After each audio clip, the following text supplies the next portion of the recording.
Hi, this is Ryan Regan from HK Excel. So in today's video, what I want to give you is basically I'll tell you exactly how the IB likes to test you when it comes to development.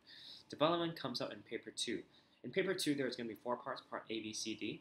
Okay, so part B and C are short question, part D is evaluation. Okay, so in this video, I'm going to tell the most important things you need to know and the most common questions that could show up. Okay, so if you're having a test or an exam soon, stay tuned.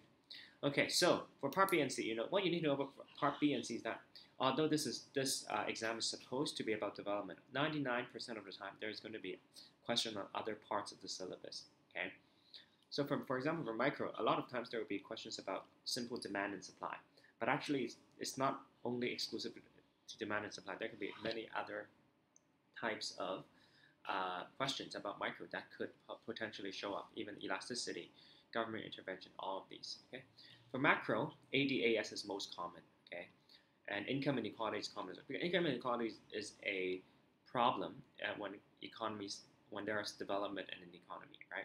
So a lot of times they'll ask you to draw, for example, the Lorenz curve. So I would say these two are the most common, either ADAS or income inequality. One more thing is, how do you know when to draw ADAS? So if the question asks what will happen to the output, what will happen to the average price level, most of the time is ADAS.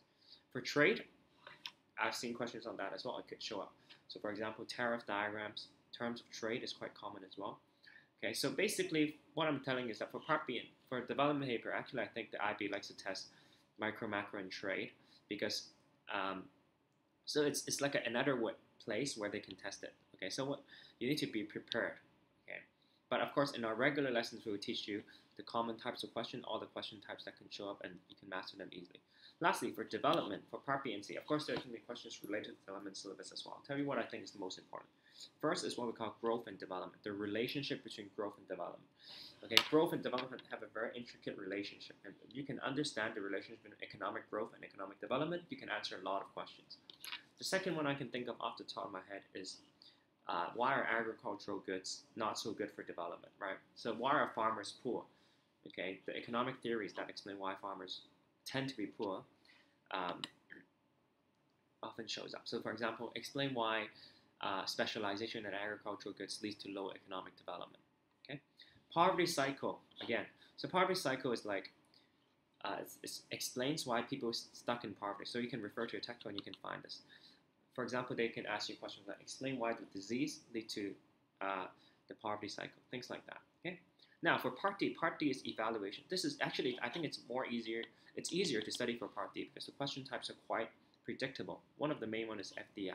Evaluate the pros and cons of foreign direct investment. Okay. Second one is growth or development policy. So, for example, they would say evaluate 3 policies to help promote economic development. So you need to know what kind of policies can use to promote growth and development. Lastly, market versus interventionist. So when an economy tries to develop, right, it can use the market-oriented approach, which is a free market approach, or it could use interventionist approach. Okay, so interventionist is heavy government, market-oriented is reduction in government regulation. So for example, they will ask, evaluate the use of market-oriented policies to achieve economic development, things like that. Okay, so if you want to know more about development, actually you can go on our website. You should probably see the link below. Okay, and in that free trial lesson, I'll teach you everything you need to know about development. Okay, in great detail. We'll look at a lot of sample exam questions. We'll look at all the important concepts. I'll break it down to you step by step. Okay, so thank you for watching, and I hope to see you in the free trial lesson.